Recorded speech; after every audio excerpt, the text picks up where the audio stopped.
Terima kasih Tuan Yang Di-Pertua.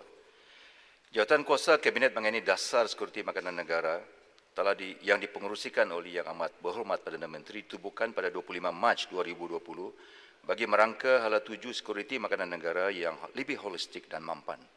Jawatan Kuasa ini akan dibantu oleh Jawatan Kuasa Eksekutif mengenai Dasar Sekuriti Makanan Negara yang berperanan sebagai Coordinating Committee yang dipengerusikan oleh Menteri Pertanian dan Industri Makanan. Manakala kerangka sekuriti makanan negara telah dipersetujui oleh Jamaah Menteri pada 29 April 2020 sebagai parameter sekuriti makanan negara selaras dengan Rancangan Malaysia ke-12, Wawasan Kemakmuran Bersama dan Sustainable Development Goals SDG. Kerangka ini mengambil kira semua faktor dalaman dan faktor luaran yang mempengaruhi sekuriti makanan negara. Untuk makluman Tuan Yang Di-Pertua, sejak jawatan kuasa ini ditubuhkan, beberapa sesi libat urus telah diadakan bersama pemain industri, para akademia, badan bukan kerajaan di peringkat kementerian termasuk mesyuarat bersama Majlis Penasihat Pertanian MPPN bagi membincang isu-isu dan cabaran utama sekuriti makanan negara. Seterusnya, mesyuarat Jawatan Kuasa Eksekutif mengenai Dasar Sekuriti Makanan Negara telah diadakan pada 14 Julai 2020.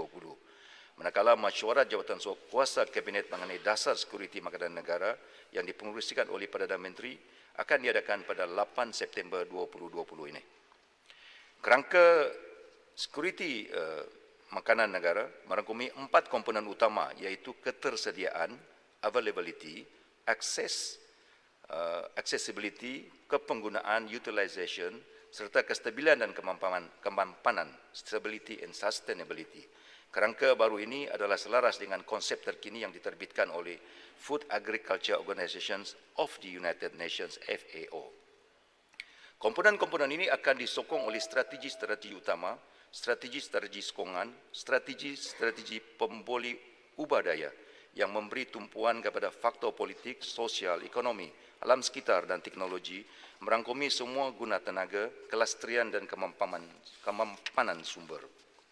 Perubahan iklim, pelaburan, kajian dan penyelidikan serta struktur governance sekuriti makanan merentas agensi dan kementerian.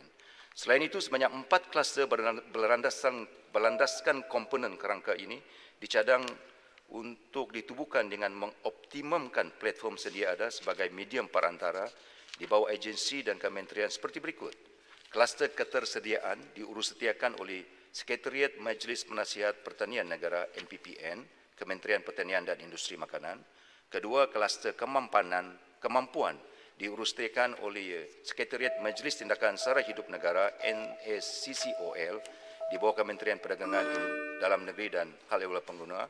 Kluster ketiga, keselamatan diurussetiakan oleh Sekretariat Majlis Keselamatan Negara dan Pemakanan Kebangsaan MPK, Kementerian Kesihatan Malaysia, dan kluster kestabilan dan kemampanan diurussetiakan oleh Kementerian Pertanian dan Industri Makanan. Dalam hal ini saya yakin kerangka sekuriti makanan negara ini akan dapat menyumbang kepada pengukuhan sekuriti makanan negara serta memastikan kemampanan dan kestabilan bekalan makanan negara agar sentiasa kekal utuh. Sekian, terima kasih.